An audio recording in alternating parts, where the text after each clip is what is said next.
नमस्कार मित्रांनो, कोण होतीस तू काय झालीस तू या मालिकेच्या आजच्या भागामध्ये आता अमृताला घराबाहेर काढल्यामुळे ती माधुरीच्या घरी आलेली असते. माधुरी तिला ओरडते की काय झालं.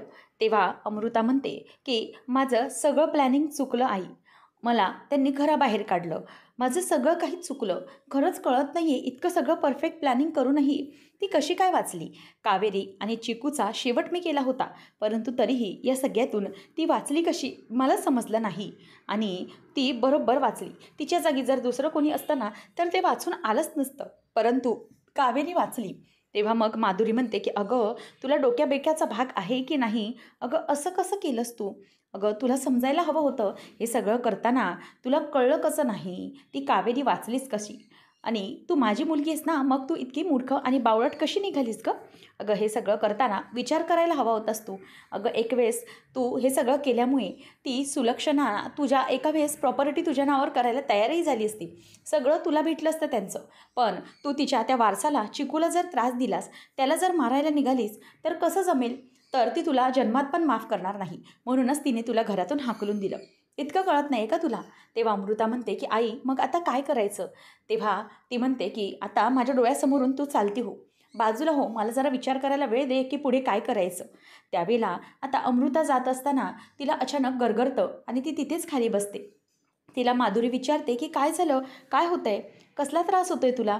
तेव्हा आता ती म्हणायला लागते की काय होतंय काय. आता तिला असं पाहिल्यावर माधुरी भयंकर घाबरते आणि ती पटकन तिच्या चेहऱ्यावरती पाण्याची अशी हपके मारायला लागते आणि म्हणते की बरं वाटतंय का तुला, उठ ना. परंतु अमृता काही उठत नसते. आता ती माधुरी अमृताचा हात धरते आणि अमृताच्या हाताला धरून ती नाडी बघते. तर तिच्या काही यायचं ते बरोबर लक्षात येतं. ती म्हणते की वा चला, आता एक मोठी बातमी येणार आहे. अमृता ही आता कधीही त्या घरातून बाहेर निघणार नाही. आता सुलक्षणाला काही करून अमृताला माफ करून घरात घ्यावंच लागेल, कारण आता तिचा वारस हिच्या पोटात वाढणार. हे ऐकून माधुरी खूप खुश होत असते. तर इथे कावेरी ही रात्रीची बसलेली असते, परत जे काही घडलं आहे त्यामुळे तिला खूप त्रास होत असतो आणि ती विचार करत असते आणि सगळ्या गोष्टी घडलेल्या डोळ्यासमोरून जात असतात की कशाप्रकारे अमृताने तिला मारण्याचा प्रयत्न केला आणि माने तिला घराबाहेर हकललं, हे सगळं आठवत असतं. तर इथे यश स्वतःचं सगळं अंथरूण पांघरून घेऊन रूममध्ये येतो आणि कावेरीला आवाज देतो. कावेरी म्हणते की काय झालं यश. तेव्हा मग यश म्हणतो की काही नाही, असं सहजच आलो. मग ती म्हणते की तसं नाही, पण तुम्ही हे सगळं चादर वगैरे घेऊन आलात म्हणून विचारलं. तेव्हा तो म्हणतो की हो सहजच, म्हणजे असं बघायला आलो की तुमची झोप लागली की नाही. म्हणून म्हटलं की जर झोप लगेच लागली, मला तर झोप लागत नव्हती, म्हणून म्हटलं की येऊन तुमच्याबरोबर जरा गप्पा माराव्यात म्हणून आलो. तेव्हा कावेरी त्याच्याकडे बघायला लागते आणि म्हणते की यश मला खरं खरं सांगा. तेव्हा तो म्हणतो की हो खरंच सांगतोय मी, म्हणूनच मी इथे आलो. तेव्हा मग आता यश म्हणायला लागतो की कावेरी मला माहिती आहे की तुम्ही जरा विचार करत असाल म्हणून. तेव्हा कावेरी म्हणते की यश मला माहिती आहे तुम्हाला माझ्याशी खोटं बोलता येत नाही, तुम्हाला माझी काळजी वाटते हो ना, म्हणून तुम्ही इथे माझ्याकडे आलात ना. म्हणजे मी काय करत असेन, कसला विचार तर करत नसेल, म्हणून तुम्हाला काळजी वाटली म्हणून तुम्ही इथे आलात. तेव्हा यश तिच्याकडे बघत राहतो. आता त्याचे डोळे पाण्याने भरलेलेच असतात. कावेरी म्हणते की मी जे काही आज घडलं त्यामुळे तुम्हाला काळजी वाटते माझी आणि काही प्रॉब्लेम होऊ नये म्हणून तुम्ही परत आलात. तेव्हा यश म्हणतो की हो बरोबर, मला त्याचीच काळजी वाटत होती. म्हणजे आज जे काही घडलं ना ते खूप विचित्र घडलं आहे, पण यातून एक गोष्ट मात्र चांगली झाली की मला अमृताचा खरा चेहरा समजला, म्हणून मला बरं वाटलं. पण तुमच्या बाबतीत जे काही झालं किंवा चिकूच्या बाबतीत, त्यामुळे मी खूप घाबरलो होतो. त्यामुळे आता मी ठरवलं की इथेच यावं. तेव्हा कावेरीला तो म्हणतो की का तुम्हाला झोप लागत नाही आहे का. कावेरी म्हणते की हो मलाही खूप विचार येत आहेत मनात, नको नको ते. तेव्हा यश म्हणतो की कावेरी चला तुम्ही आता आराम करा आणि तुम्ही आता झोपल्याशिवाय मी काही इथून जाणार नाही. चला बी अ गुड गर्ल, चला चला आराम करा. असं म्हणून तो आता तिला झोपायला सांगतो आणि ती पण खाली झोपते. परंतु आता तिच्या मनातली काही भीती गेलेली नसते, कारण जे काही तिच्या बाबतीत आज घडलेलं असतं ते खूपच विचित्र असतं. जर वेळेवर यश पोचला नसता तर ती जगात नसतीच याची कल्पना तिला झालेली असते आणि त्यामुळे ती आता झोपते, परंतु तिच्या डोळ्यात पाणी येतं. आता हे सगळं यश बघतच राहतो. त्याला हे सगळं पाहून आता खूपच वाईट वाटू लागतं आणि तिचे डोळे जे पाण्याने भरलेले असतात तो पुसतो आणि म्हणतो की कावेरी कसलीही चिंता करू नका, मी इथे तुमच्या बाजूलाच बसलेला आहे, मी कुठेही जाणार नाही आहे. असं म्हणून आता तो तिच्याकडे बघत असतो आणि म्हणतो की मनातले सगळे वाईट विचार आता काढून टाकायचे आता घरात फक्त चांगलं वातावरण असणार आहे. घरातल्या वाईट गोष्टी असतात त्या बाजूला झाल्या की सगळं काही प्रकाश पसरतो, तसंच आता आहे. त्यामुळे आता माने पण तुमच्यावर विश्वास ठेवला आहे, माने पण तुम्हाला माफ केलं आहे. त्यामुळे कुठल्याही गोष्टींचा आता तुम्ही विचार करू नका. सगळं काही व्यवस्थित होईल. तुम्ही अजिबात काळजी करू नका. फक्त नीट आता व्यवस्थित होईल सगळं. तेव्हा आता अमृताच्या बाबतीत कावेरी म्हणते की पुन्हा काही होणार तर नाही ना. तेव्हा आता यश म्हणतो की नाही, अजिबात नाही, तुम्ही अजिबात विचार करू नका. आता सगळ्या गोष्टी तिला बरोबर समजल्या आहेत. त्यामुळे तुम्ही एकदम आता निश्चिंत राहा, सगळं काही नीट होणार. तेव्हा मग इथे यश आणि कावेरी दोघंही खरं तर काळजीत असतात. परंतु आता यश हा तिला धीर देण्याचा प्रयत्न करत असतो, कारण की कावेरीला जरा विचित्र वाटत असतं. तेव्हा कावेरी म्हणते की यश, आता मला फक्त इतकंच हवं आहे की सगळं व्यवस्थित झालं पाहिजे. आता कुठलाही प्रॉब्लेम येता कामा नये. तेव्हा यश म्हणतो की हो, मला माहिती आहे आणि तुम्ही म्हणताय ना आता तसंच होणार आहे. त्याच्यामुळे आता कुठलाही विचार डोक्यात आणू नका. सगळं काही ठीक झालं आहे. आता माने त्या अमृताला घराबाहेर काढलं आहे ना, आता तिचा विचार करणं तुम्ही पूर्णपणे सोडून द्या. तिचा आता अजिबात विचार करू नका. तुम्ही आता डोळे बंद करून झोपा बघू, मी इथेच आहे. तेव्हा यश आता तिच्या डोक्यावरून हात फिरवत असतो आणि ती तिकडे झोपत असते. खरं तर हे सगळं करत असताना यशला समजत असतं की कावेरीला किती त्रास झाला आहे, कारण की कावेरीला हे जे काही भोगावं लागतं आहे ना, ते फक्त आणि फक्त अमृतामुळे हे आता त्यांच्या लक्षात आलेलं असतं. तर इथे आता कावेरी हिला अचानक दचकल्यासारखं होत असतं, म्हणून ती घाबरते. तेव्हा यश म्हणतो की काय झालं. तेव्हा कावेरी म्हणते की काही नाही, मला भास झाला. तेव्हा मग तो म्हणतो की अजिबात काही झालेलं नाही आहे, मी इथे आहे तुमच्यासोबत, इकडेच आहे, नका चिंता करू, होईल सगळं व्यवस्थित. आणि असं म्हणून तो आता तिचा हात हातामध्ये घेतो आणि हात हातात घेऊन तिला झोपायला सांगत असतो. कावेरी जराशी दचकत असते, परंतु यशने हात ठेवल्यामुळे ती पुन्हा झोपी जाते. तर दुसऱ्या दिवशी सकाळी उठते आणि नेहमीप्रमाणे आता तुळशीजवळ पाणी घालण्यासाठी, तिची पूजा करण्यासाठी येते. समोर बघते तर समोरची सगळी तुळस आता पूर्णपणे मेलेली असते आणि तुळशीची पानं वगैरे सगळे काही सुकून गेलेली असतात. तेव्हा बघून खूपच घाबरू लागते आणि म्हणते की माझ्या तुळशी माते, घरावर आलेलं मोठं संकट हे तू तुझ्यावर घेतलंस आणि पूर्णपणे सुकून गेलीस ग. तुझं अस्तित्व हे इतके दिवस मी जपत होते, परंतु एका चुकीमुळे माझं सगळं घर उद्ध्वस्त होत होतं आणि हे मी खरंच कधी समजू शकले नाही. तेवढ्यातच आता समोरून बघते तर कावेरी आलेली असते. आता कावेरी ही माला आवाज देते आणि तिच्याकडे बघतच राहिलेली असते. आता त्यावर कावेरी ही माकडे बघते आणि ही म्हणते की माझी तुळस मी कधी समजूनच घेऊ शकले नाही. माझ्या घरातली जी लक्ष्मी होती तिला मी कधी समजूनच घेऊ शकले नाही. कोण घराच्या वाईटावर होतं, कोण माझ्या घराच्या चांगल्यासाठी होतं हे मी कधीच कळू शकले नाही. त्यामुळे मला माझी चूक आता मान्य आहे, मी खूप मोठी चूक केली आहे. असं आता कावेरीला ती माफी मागत म्हणत असते आणि म्हणते की मी तुझी माफी मागते, मी तुझ्या बाबतीत खूप मोठी चूक केली, तुला समजून घेऊ शकले नाही. तेव्हा आता कावेरी ही माकडे येते आणि माने हात जोडल्याबरोबर ती माचा हात धरून म्हणते की तुम्हाला सांगितलं ना मी, तुम्ही प्लीज माझी अशी माफी मागू नका. तुम्ही असं माफी मागावं असा माझा कधीच हेतू नव्हता त्यामुळे प्लीज तुम्ही माझी माफी मागू नका आणि तुमचे हे हात कायम आमच्या आणि सगळ्यांच्याच आशीर्वादासाठी उठले पाहिजेत, कधीही कोणाच्या माफी मागण्यासाठी नाही. त्यामुळे प्लीज माफी मागू नका. तेव्हा आता म्हणते की काय करू ग मी, माझ्याकडून खूप मोठी चूक झाली. घरातली इतकी मोठी व्यक्ती असतानाही माझ्याकडून कशी चूक झाली त्या मुलीला ओळखण्यात. अमृता या घराच्या वाईटावर होती, पण तू या घराच्या चांगल्यासाठी विचार करत होतीस हे कधीच का मी समजू शकले नाही. प्रत्येक गोष्टीत मी अमृताच्या मागे राहायचे, तिची साथ द्यायची, परंतु तुला प्रत्येक गोष्टीत कोसत राहिले मी आणि प्रत्येक गोष्टीत मागे खेचत राहिले. त्यामुळे खरंच मला माफ कर ग कावेरी, माझ्यामुळे खरं तर तुला खूप मनस्ताप झाला या घरात, त्यामुळे मला माफ कर. असं म्हणून कावेरीची आता माफी मागत असते. तेव्हा कावेरी म्हणते की तुम्हाला मी आता सांगितलं ना, प्लीज तुम्ही माफी वगैरे मागण्याची काहीच गरज नाही आहे. खरं तर तुमच्यासमोर जे चित्र उभं केलं गेलं होतं त्यामुळेच तुम्हाला तसं वाटायचं, परंतु प्लीज आता तुम्ही समजून घ्या की असं काहीही होणार नाही आहे. प्लीज शांत राहा, तुम्ही आता कधीही चुकीचा विचार करू नका. तिच्यासमोर हात जोडते आणि म्हणते की नाही, मला माहीत झालं आहे की मी खूप मोठी चूक केली आहे. त्या अमृताला जर मी घरात आणखी ठेवून घेतलं असतं तर तिने माझ्या घराचं काय केलं असतं काय माहिती. ती तुला संपवायला निघाली, माझ्या चिकूला संपवायला निघाली.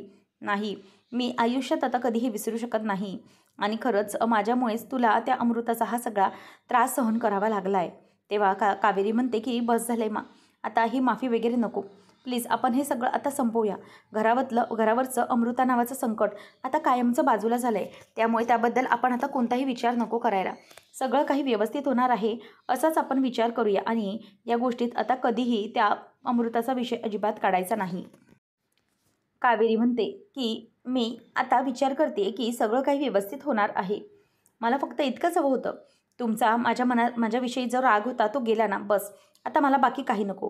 मी भरून पावले आहे आणि माझ्या डोक्यावरचा सगळा ताण अगदी कमी झाल्यासारखं झालं आहे. सगळं नीट होईल. त्यामुळे थांबा.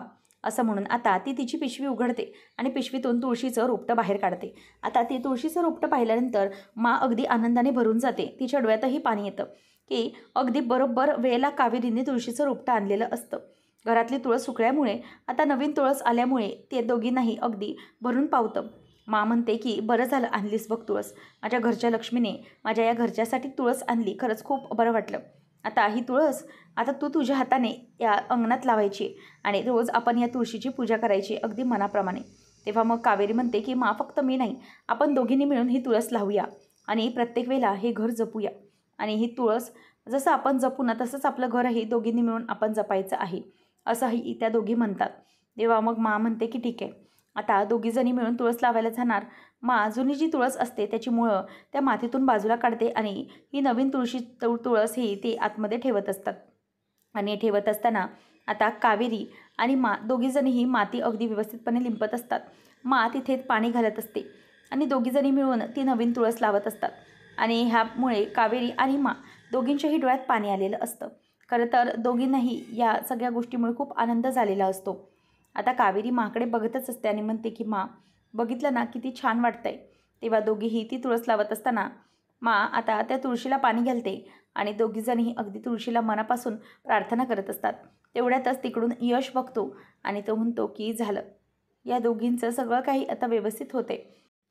त्यानंतर आता आणि कावेरी दोघीजणी तुळशीला नमस्कार करत असतात. आता ते पाहून यश तिथून भारावून जातो. त्या दोघींकडे तो पाहतच राहतो. यशच्या मनात येतं की अरे वा, हा क्षण अगदी जपला पाहिजे. तेवढ्यातच यश आता समोरून येतो आणि म्हणतो की वा वा, खूपच मस्त आनंदाचा क्षण आहे हा. थांब आणि कावेरी दोघीही थांबा, मी दोघींचाही फोटो काढतो. आता यश त्या दोघींचाही तुळशीला हात जोडतानाचा फोटो काढत असतो आणि दोघांना म्हणतो की वा, खूपच सुंदर आलाय तुमचा फोटो. तेव्हा आता त्यावर लगेचच यश येतो आणि म्हणतो की खरंच खूप बरं वाटलं मला. घरावरचं जे वाईट संकटाचं सावट होतं ते गेलं आणि आता घरात माझ्या आनंद आहे. आणि तुम्हा दोघींना असं एकत्र तुळस लावताना पाहून मला खरंच खूप माझ्या घरात लक्ष्मी आल्यासारखं वाटलं. त्यामुळे आता या घरातले किंवा तुमच्या दोघांमधलं सगळं काही वाद आहे ते बाजूला टाकून द्या आणि घरात नव्याने सुरुवात झाली तुमच्या दोघींची. पहिल्यांदा तुम्ही दोघीही खूप एकत्र सुखी आहात. तेव्हा आता यश दोघींनाही जवळ घेतो आणि जवळ घेऊन लगेचच त्यावर म्हणते की सगळं काही व्यवस्थित झालं तरीही आणखी एक परीक्षा माझी बाकी आहे बरं का. आता त्यावर ते दोघंजणही बघतच राहतात. म्हणते की सगळं काही नीट झालेलं असताना एक परीक्षा आणखी कावेरी तुझी बाकी आहे. तेव्हा मला ते विचारतात की कोणती परीक्षा. तेव्हा त्यांना म्हणते की आता एक परीक्षा आणखी बाकी आहे, ती म्हणजे की प्रेमाची. म्हणजेच कावेरी, मला तुमच्या दोघांकडून एक छानसं बाळ हवं आहे. छोटी कावेरी नाहीतर छोटा यश हवा आहे मला आणि मला आजी व्हायचं लवकरच. असं म्हटल्यावर आता तिच्याकडे बघून हसत असते आणि कावेरी लाजते आणि काय हो असं म्हणून आता लाजत तिथून पळून जाते.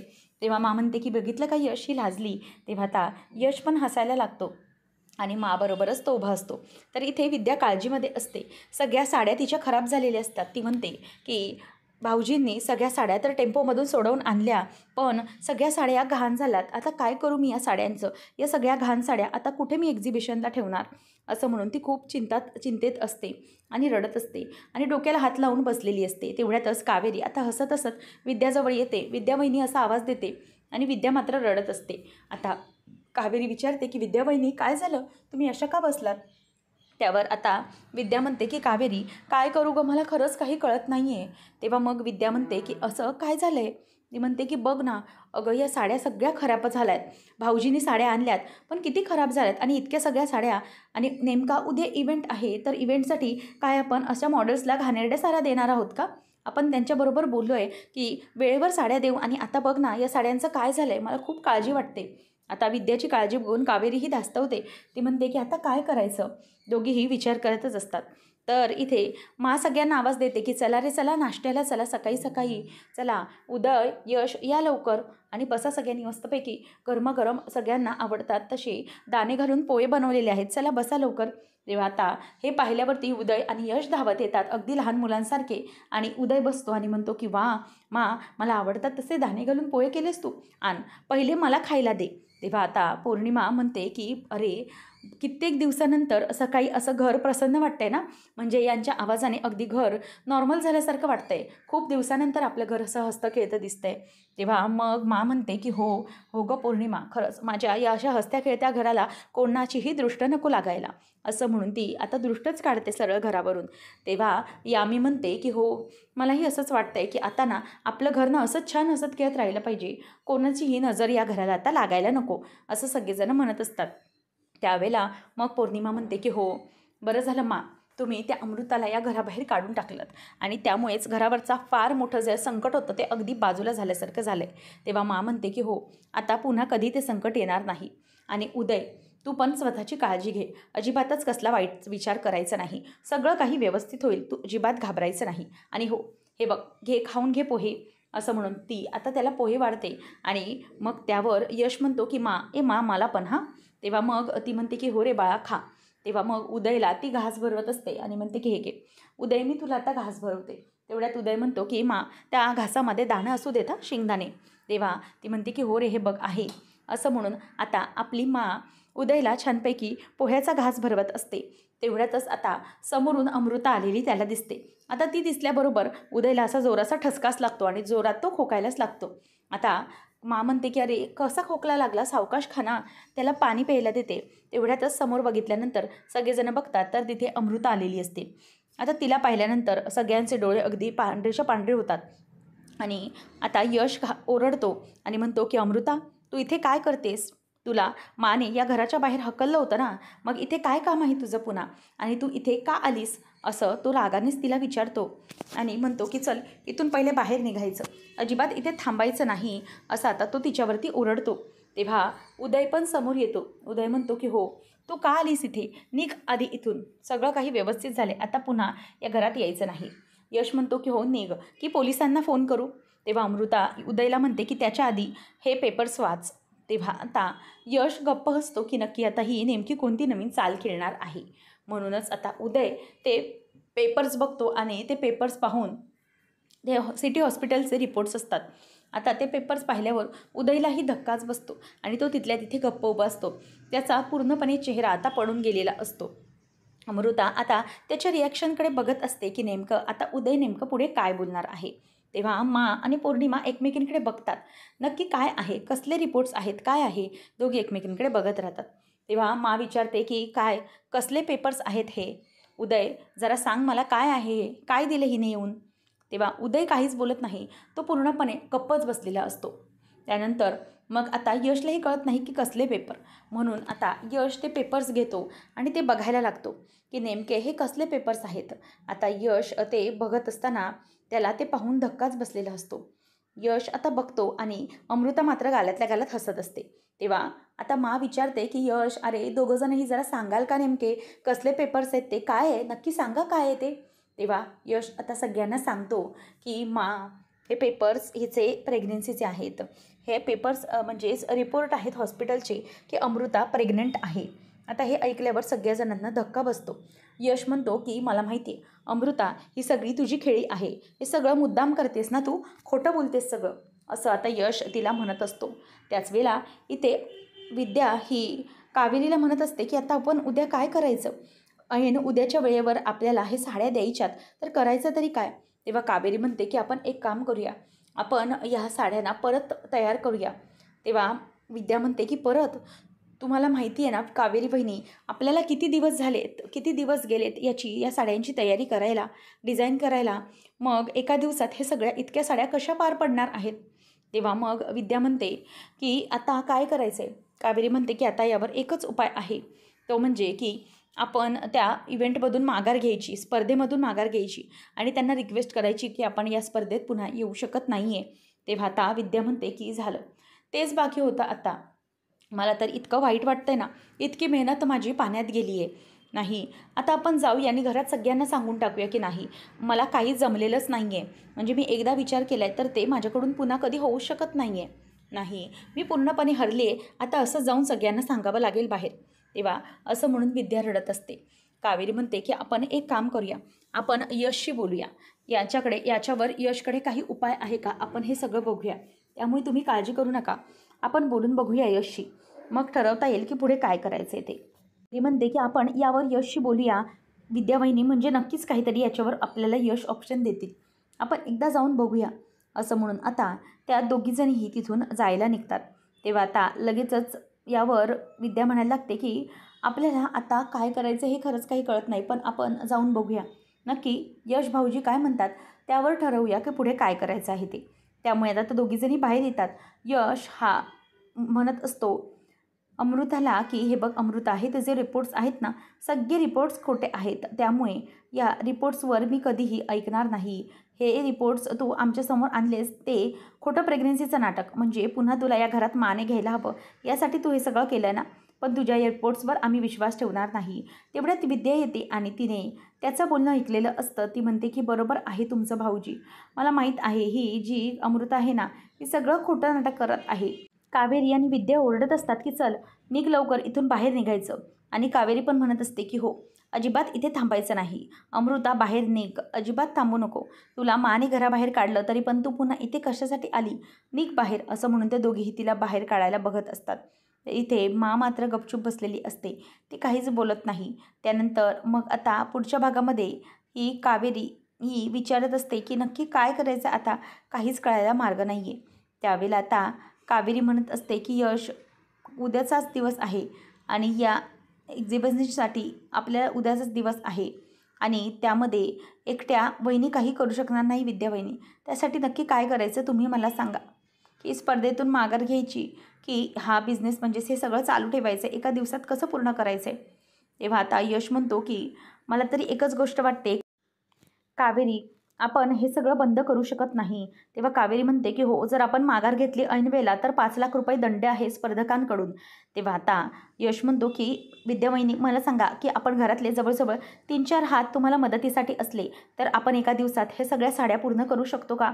तेव्हा विद्यावहिनी हो असं म्हणते. मग विद्यासाठी सगळेजण आता जमलेले असतात. घरातले प्रत्येकजण या साड्यांसाठी जमलेले असतात. तेव्हा मग कावेरी आणि यश आणि त्याचप्रमाणे बाकीचे सगळेजणही म्हणजे पौर्णिमा, यामी सगळे म्हणून कावेरीला अगदी साड्यांसाठी मदत करत असतात. विद्या म्हणते की शिट, आता काय करायचं, माझ्याकडचा लाल धागा संपलाय, आता मी काय करू. आणि आता ऐनवेळेला एवढ्या रात्री कुठून मिळणार हा लाल धागा. तेव्हा मग अमृता येते आणि म्हणते की विद्या, हे घे, माझ्याकडे एवढा लाल धागा उरलाय, तर हवं तर घे. विद्याकडे वेळ कमी असतो त्यामुळे ती धावत जाते. अमृताच्या हातून तो लाल धागा घेते आणि तो धागा देऊन पुन्हा ती कामाला सुरुवात करते आणि म्हणते की हा घ्या भाऊजी लाल धागा. आणि ते इथे लगेचच अमृता घरात असताना तिच्या मनातली सुडाची जागा ही चालूच असते आणि म्हणते की काय झालं तरीही त्या बिझनेसला सुरुवात करायला मदत केली, पण थोड्याच दिवसात तो बिझनेस बंद पाडणार म्हणजे पाडणार. काही झालं तरी कावेरीचा आणि विद्याचा हा बिझनेस मी यशस्वी होऊ देणार नाही, असा विचार ती आता करते आणि त्याच विचारात असते. पुढच्या भागात नेमकं काय होतं पाहणं इंटरेस्टिंग ठरेल. अशाच अपडेटसाठी आता चॅनलला सबस्क्राईब करा. धन्यवाद.